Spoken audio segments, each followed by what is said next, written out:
My fiancée left me for my brother on our wedding day with my parents' full support. Now, she sought help against her husband's controlling behavior. I, 35 million, had the most terrible day of my life 2 years ago. An hour prior to our wedding, my fiancée, Alexandra, 32 degrees Fahrenheit, called to inform me that she was unable to proceed. The actual bombshell? Behind my back, she had been seeing my brother, Nathan, 40 million, and our parents had even supported their relationship. Have you ever watched a movie where everything seems to be going well until it all goes wrong? My life was like that. I was making good money as a senior software developer at a rapidly expanding computer business, had recently purchased a home in a desirable Boston suburb, and was getting married to the woman I believed to be my true love. Over the course of 5 years, Alexandra and I had planned our future, built a life together, and I thought we were in agreement on everything. Alexandra was a marketing executive representing her company when I first met her at a tech convention. She was intelligent, driven, and had a knack for making every space she entered seem brighter. Our mutual passion for independent video games and esoteric science fiction films made us click right away. We conversed for 6 hours on our first date until the restaurant staff essentially had to eject us. In retrospect, I can see all the red flags I ignored because I was so enamored with her. Her treatment of service staff ought to have been the first warning sign. On the surface, she was always courteous, but her tone was tinged with contempt. Then there were the smaller lies, which were initially little ones, such as claiming to be out with friends when she was actually working late. She had an amazing capacity to make everything about her needs, never apologized when she damaged my feelings, and persisted in getting what she wanted. However, I dismissed it all by reminding myself that relationships necessitate compromise and that no one is flawless. My family's dynamics ought to have been an additional red flag. I work as an IT professional, and I'm doing okay, nothing great. In contrast, my brother, Nathan, is the perfect child who is incapable of doing anything wrong.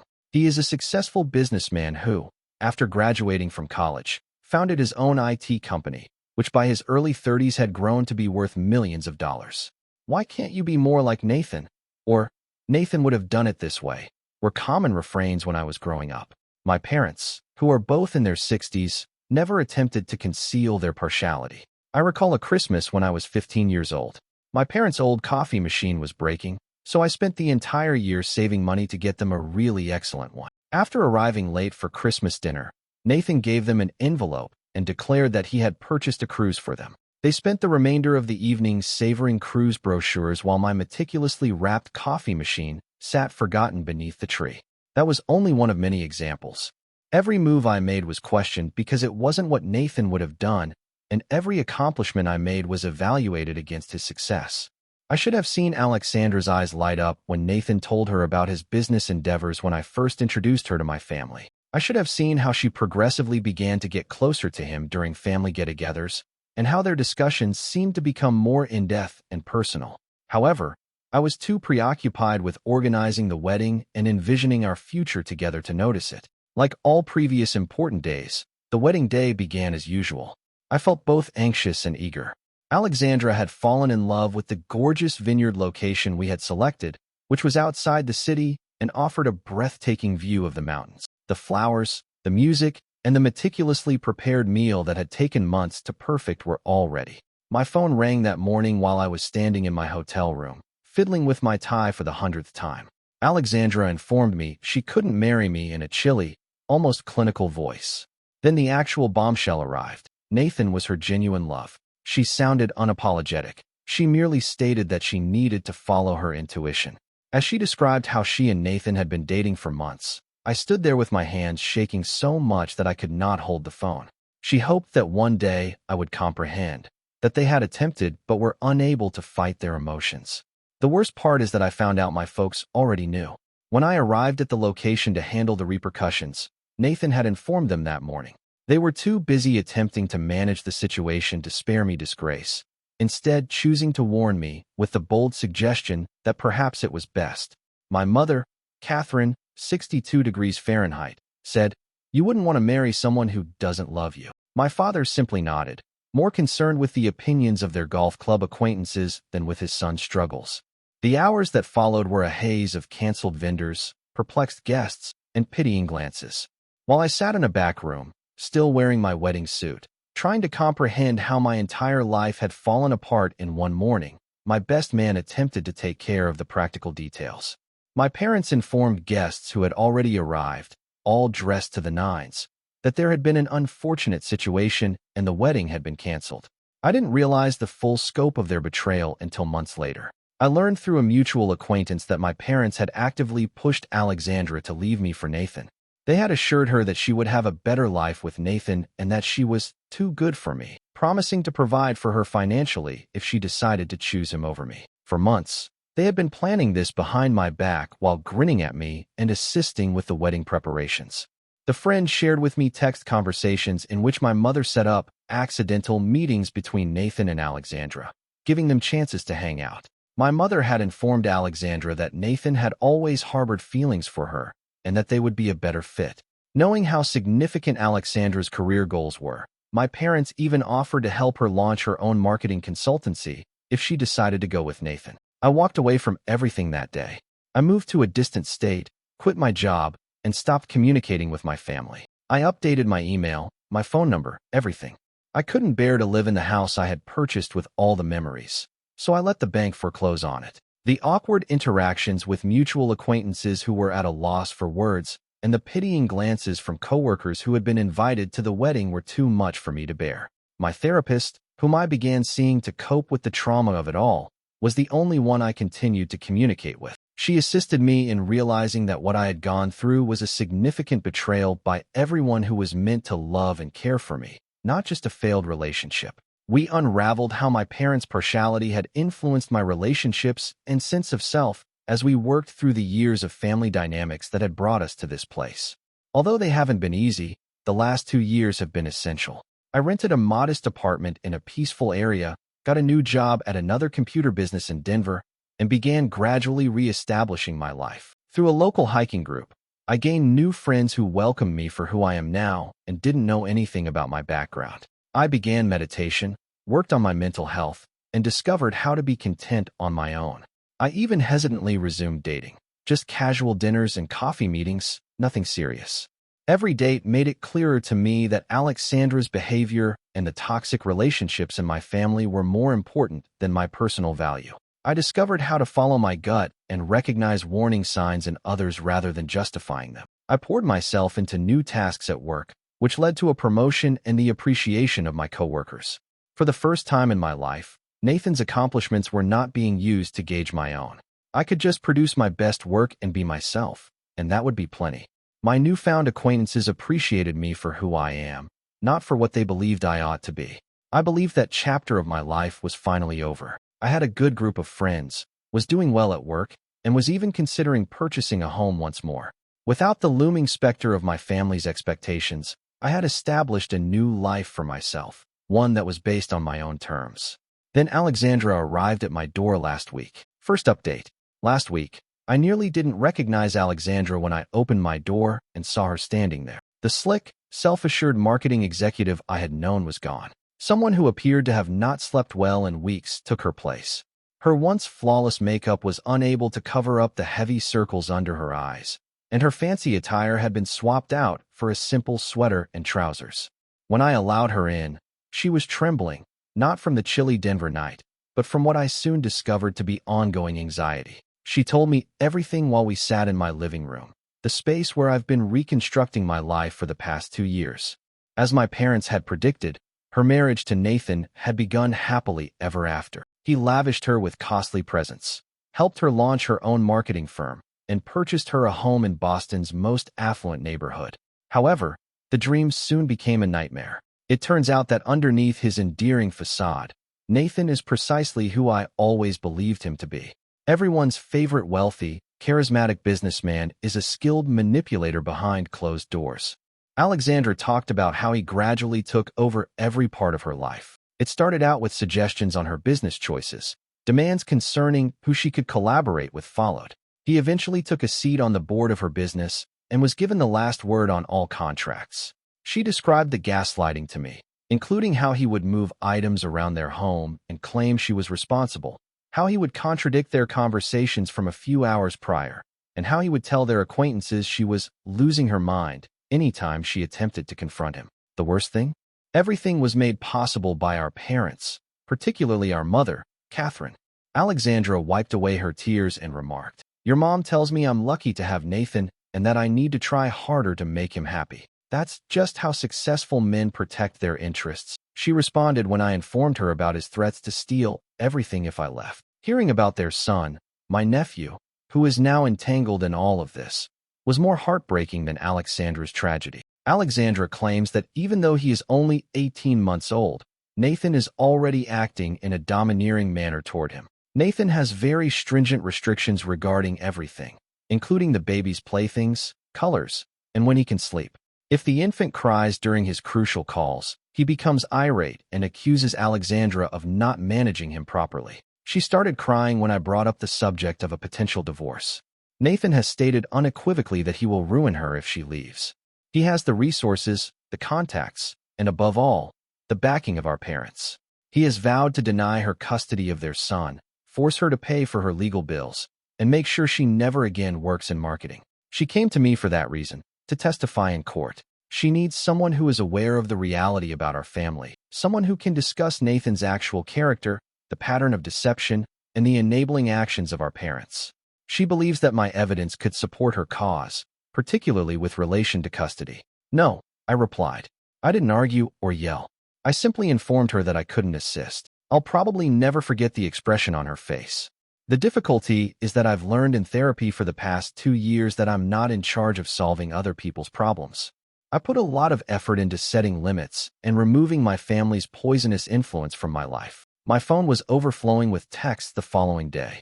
News of Alexandra's visit had somehow spread. Suddenly, I had a lot to say from people I had not spoken to since the wedding fiasco. They referred to me as cowardly, selfish, and uncaring. A particularly nasty note about how I was proving my family right, that I was too weak and self-centered to step up when it mattered, was emailed to me by Alexandra's former maid of honor. The level of hypocrisy is astounding. 2 years ago, none of these people defended me when I was the one in pain. None of them gave assistance or pointed out the manipulation by my family. They now asked me to put my painstakingly reconstructed life and mental health at danger in order to support the woman who deceived me. One message struck especially hard. "Your nephew, an innocent child, is involved," a mutual friend wrote.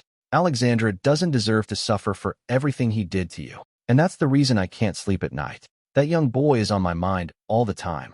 Being born into this chaos was not anything he requested. None of this was his choice.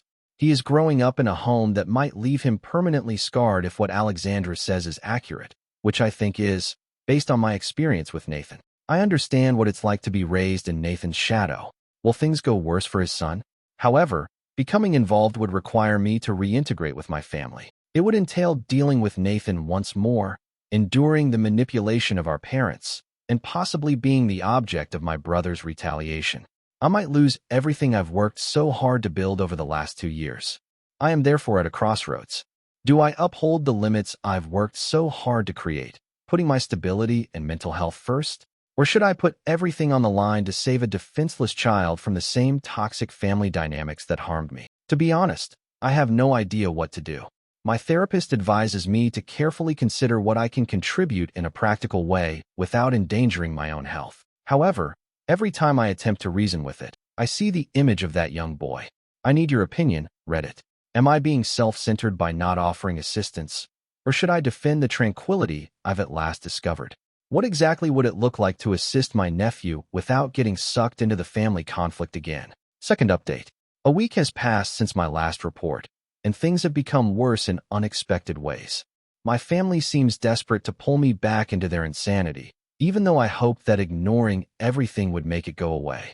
Nathan sent me an email yesterday morning. My stomach dropped when I saw his name in my email. It was a brief but menacing message. "I've heard that our ex-fiancée came to you in tears. Stay out of family affairs if you know what's best for you. It's been 2 years since you were involved. Don't change anything." For a long time, I stared at those words, feeling a mixture of sorrow and, shockingly, fury. The ostensibly wealthy and successful brother is threatening his own sibling because he fears losing power. If it weren't so depressing, the irony would be funny. However, Nathan wasn't the only one who chose to end the 2-year silence. I was at work when our mother, Catherine, called. Some part of me still freezes when I see Mom on my caller ID, even if I should have ignored it. Her voice sounded sickly sweet, the same tone Mother used to try to control me as a child. Without even saying hello, she began, "Sweetheart, I know Alexandra came to see you. You must realize that although she is going through a tough moment, it does not imply that she is thinking rationally. Nathan is making every effort to be a decent father and spouse." She changed her strategy when I didn't answer. "Your brother's company is currently at a pivotal moment. Everything he's built might be destroyed by this divorce foolishness. He deserves better from his own brother, don't you think?" I was able to find my voice at last. As if I were entitled to better treatment from my own family. There was an overwhelming quiet on the other end. The guilt trip followed. What's best for both of our boys has always been our goal. Families must keep together, even though parents make errors. At this moment, Nathan needs you to be the bigger person. I ended the call. My phone began to vibrate with texts from members of my extended family a few minutes later. Catherine had apparently rallied the whole family. After the wedding fiasco, my aunts, uncles, and cousins, people who hadn't bothered to check on me, became quite worried about family unity. A cousin wrote, "Neither of your parents is growing any younger. Do you want them to worry about raising their grandchild in a dysfunctional household for the rest of their lives?" Another message was sent, "True men don't harbor resentment. Be the larger person." My father's sister sent me the most vexing message. "Although your brother erred, he granted Alexandra all of her wishes. She's just being ungrateful, and you're supporting her conduct." It's amazing how they've created this story in which I'm the bad guy for not supporting their idealized family image. They will disregard any proof of Nathan's abusive behavior because they are so committed to his image as the successful son. Then something that truly shocked me occurred tonight. Nathan was contacted by a former coworker who still works with him. He claimed to have seen several unsettling things happen at work, including Nathan hurling explosive outbursts at staff members, threatening them covertly, and falsifying financial records. He claims that a number of workers have left because of the poisonous workplace, but Nathan's attorneys have them bound by non-disclosure agreements. According to this coworker, if I assisted Alexandra, perhaps others might be more inclined to speak up about Nathan's actions. He did, however, caution me that Nathan had been asking questions about my new life in Denver, such as my address and place of employment. The danger is obvious. Nathan will target my new life if I assist Alexandra. He has the means to seriously challenge me on a personal and professional level, and as always, our parents would be there for him. I've put forth too much effort to create this tranquil life. My therapist says I've made amazing strides in establishing healthy boundaries. I have true friends who embrace me for who I am, and my career is going great. It scares me to think of losing all that. However, my colleagues' remarks about further possible witnesses continue to cross my mind. This is about more than just Alexandra and my nephew if what he says is accurate. Dozens of people might be harmed by Nathan's misuse of authority. I've been recording everything, even the intimidating email, the deceptive phone call, and the flying monkey attacks from family members. Although she tells me that I'm not required to burn myself alive to keep others warm, my therapist says this might be significant. Not only should I assist Alexandra, but I also have a moral duty to call out Nathan's actions before he causes more harm.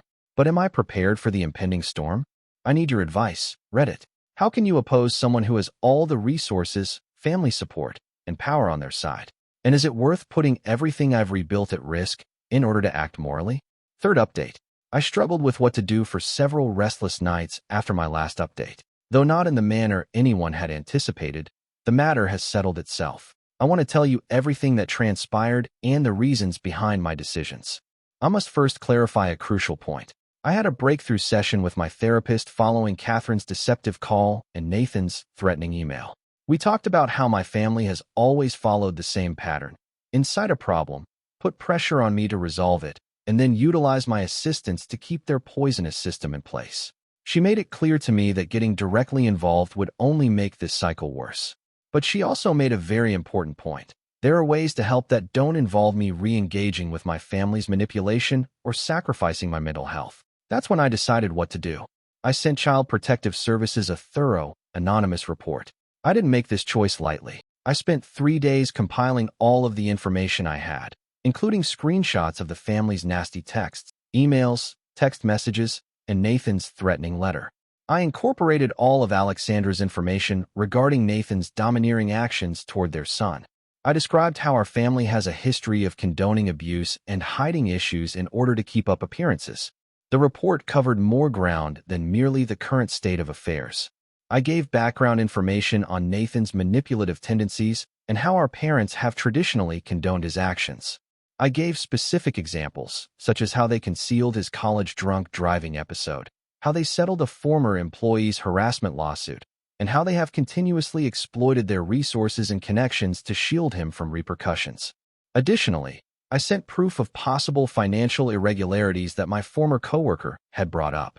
I thought this gave a more complete picture of Nathan's personality and the depth of his manipulation, even though it might not have a direct bearing on the CPS investigation. Waiting was the most difficult part. Since I was reporting anonymously, I knew I wouldn't receive updates on the status of CPS investigations, which take time. However, I had at least taken a step that would benefit my nephew while still respecting my personal boundaries. Then things began to move more quickly than I had anticipated. Nathan sent me a flurry of angry messages 3 days after I submitted the report. His emails became more and more erratic. "You think you can hide behind anonymity? I know it was you. You've just made the biggest mistake of your life. I'll make sure you never work in tech again. You think you're safe in Denver? Watch your back. You're dead to this family. Remember that. You chose this." Catherine had a different, but no less informative reaction. "I'm still troubled by the voicemail she left. How could you do this to your own family? We gave you everything, and this is how you repay us?" Nathan is devastated. They're investigating him like a common criminal. His reputation could be ruined. I hope you're happy with yourself. What's interesting? None of the accusations were refuted by any of them. They were upset with me because I dared to reveal the truth, not because I made unfounded accusations. After mostly remaining mute during this ordeal, my father suddenly revealed his actual nature in a letter. He threatened to remove me from his will if I didn't fix this situation immediately. His lawyer wrote the letter. I recognized the hypocrisy of threatening to disown someone who had already left the family. Then Alexandra sent a surprise message. Hers was shorter than the others and had a distinct tone. "I know it was you. Thank you. I'm sorry for everything." I was more affected by those 9 words than by all of Nathan's threats put together. They were the first sincere admission of guilt I had ever gotten from anyone connected to this catastrophe. I learned through rumors that Alexandra had the leverage she required because of CPS's participation. Nathan's threats of assuming complete custody were less significant because an inquiry was still underway. While the inquiry is ongoing, she was able to obtain emergency temporary custody of their kid. The response from the family has been explosive. The complete force of flying monkeys has been unleashed. My inbox is overflowing with messages from distant cousins I haven't spoken to in years, accusing me of betraying my own blood and ruining the family. On social media, former family friends are expressing their sadness at the way jealousy splits families apart in ambiguous, passive-aggressive condolence posts. The problem is that I'm not as affected by their responses as I used to be. I've never had this level of clarity before, thanks to 2 years of treatment and self-work. Their manipulating techniques are evident to me. Every threat, guilt trip, and effort to get me to reconsider my choice only serves to prove that I chose the right one. My family is upset because I refuse to fulfill my designated part in their dysfunction, not because I have harmed them.